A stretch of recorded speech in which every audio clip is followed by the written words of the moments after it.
Nation और मैं हूं शुभी आपके साथ। जैसे जैसे चुनाव की तारीख नज़दीक आ रही है और पहले फेज के मतदान की तारीख नज़दीक आ रही है, वैसे वैसे लोजपा चीफ चिराग पासवान की तल्खी नीतीश कुमार को लेकर बढ़ती ही जा रही है। ये जो उनकी तल्खी है वो लगातार एक तापमान की तरह चढ़ते हुए दिखाई दे रही है। जी हाँ, अब तक का सबसे बड़ा हमला आज चिराग पासवान ने नीतीश कुमार के ऊपर कर दिया है। उन्होंने ये तक कह दिया कि नीतीश कुमार जो हैं वो अपने 15 साल के शासन की तो बात करते हैं, लेकिन पिछले 5 सालों में उन्होंने क्या कर दिया। उन चिराग पासवान ने लगातार तीन ट्वीट किए और इसके साथ ही एक मुहिम सी चला दी है। जी हाँ, चिराग पासवान ने हैशटैग असंभव नीतीश कुमार इस तरह का एक मुहिम ट्विटर पर चला दिया है। और अगर असंभव नीतीश की बात करें तो इसका मतलब ये होता है कि इस बार नीतीश कुमार को सत्ता में लाना मुश्किल है, मतलब सत्ता में नीतीश कुमार नहीं आ सकते हैं।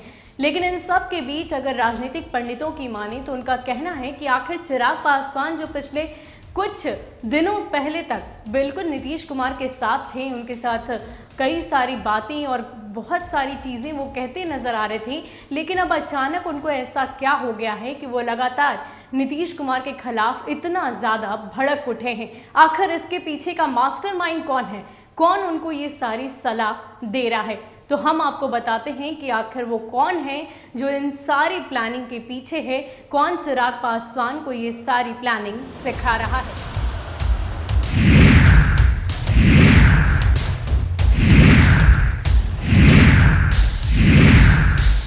चिराग ने सीएम नीतीश पर अब तक का सबसे बड़ा हमला बोलते हुए कहा कि नीतीश सभी बातों को 15 साल का बताते हैं, जबकि हकीकत यह है कि पिछले 5 साल की कोई उपलब्धि उनकी नहीं है।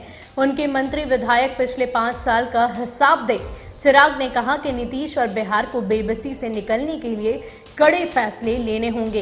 इसके साथ ही चिराग ने हैशटैग असंभव नीतीश की शुरुआत की है, जिसका मतलब है कि इस बार सत्ता में आना नीतीश कुमार के लिए संभव ही नहीं। चिराग ने एक के बाद एक ट्वीट किए और कई सवाल पूछे और बिहार की जनता के लिए संदेश भी दिए। लोजपा अध्यक्ष ने दावा किया कि पिछले 5 साल में बिहार में अफसरों का राज रहा है, 7 निश्चय में कोई भी निश्चय पूरा नहीं हुआ। उन्होंने कहा कि नीतीश कुमार और उनके विधायक और मंत्री पिछले 5 साल में हुए कार्यों का ब्यौरा दें। इसके बाद आगे लिखा कि आप सभी के स्नेह, आशीर्वाद और साथ से बिहार में जेडीयू से ज़्यादा सीटें लोजपा जीतेगी और बिहार फर्स्ट, बिहारी फर्स्ट के संकल्प के साथ नया बिहार और युवा बिहार बनाएगी। लेकिन इन सब के बीच जो सवाल है वो ये उठ रहा है कि आखिर जो चिराग चंद महीने पहले तक सीएम नीतीश के साथ थे और बीते लोकसभा चुनाव में खुद की जमुई लोकसभा सीट पर अपने लिए उनसे प्रचार करवाया था, अचानक वह कैसे बदल गए। राजनीतिक गलियारों में जो चर्चा है उसके अनुसार जदयू, भाजपा और लोजपा के नेता प्रशांत किशोर की भूमिका पर कोई इनकार नहीं कर रहे हैं।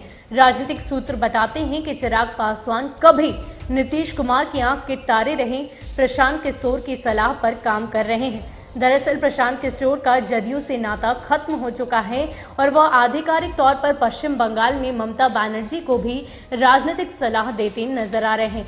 सूत्र के मुताबिक पूर्व सीएम जीतन राम मांझी की हिंदुस्तानी आवाम मोर्चा को जोड़ने की पहल से ही चिराग के कान खड़े हो गए थे और इसके बाद पीके की सलाह पर उन्होंने लोजपा को 143 सीटों पर चुनाव में उतारने का फैसला किया।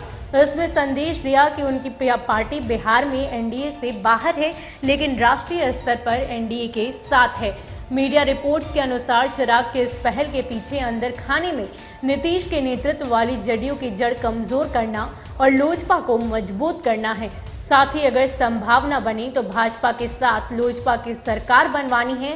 राजनीतिक जानकार बताते हैं कि जाहिर तौर पर यह भाजपा के लिए असमंजस की घड़ी है। बहरहाल चिराग अपने तल्ख तेवर के बीच नीतीश पर हमले जारी रखे हुए हैं और अब राजनीतिक गलियारों में खबरें हैं कि प्रशांत किशोर रालोसपा समेत अन्य छोटे दलों से बात कर महागठबंधन में अपना भविष्य तलाश कर रहे हैं। तो एक तरफ जहां चिराग पासवान लगातार सीएम नीतीश पर हमलावर हैं, उन्होंने असंभव नीतीश का मुहिम भी चला दी है, लेकिन इन सब के बीच देखना दिलचस्प होगा कि वो जेडीयू को कितनी टक्कर दे पाते हैं। हालांकि उन्होंने लिख तो दिया है असंभव नीतीश, लेकिन इसका जो फैसला है वो तो जनता ही करेगी और ये तो वक्त आने पर ही पता चलेगा कि संभव कौन है। फिलहाल के लिए इतना ही। ऐसे ही अपडेट्स के लिए आप हमारे साथ बने रहिए और देखते रहिए न्यूज़ फॉर नेशन। नमस्कार।